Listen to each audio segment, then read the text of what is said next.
Hello guys, আজকে চলে এসেছি জন্মদিন বাড়ির ক্যাটারিং করতে। তো বাড়ির ভেতরে যেহেতু কাজ ছিল, এখানে ছিল ফুচকার কাউন্টার আর এদিকে ছিল পকোড়া আর কফির কাউন্টার। জানি না গরমে কেন কফি করেছিল।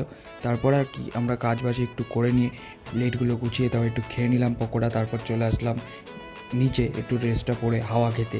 তারপর আর কি একবারে কাজের জায়গায় ঢুকে পড়লাম। এইভাবে সাজানো ছিল, কিন্তু বিশাল গরম লাগছিল কারণ ছাদটা পুরো প্যান্ডেল দিয়ে ঘেরা ছিল।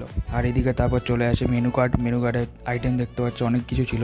তো এরপর আমাদের কাজ শুরু হয়ে যায়, আর সেরকম কোনো ক্লিপ নিতে পারিনি। গরমে হাল খারাপ, মানুষজন তো খেতে পাচ্ছিল না সেইভাবে, কিন্তু কিছু করার নেই, যেহেতু কাজে এসেছি কাজটা তো করতেই হবে।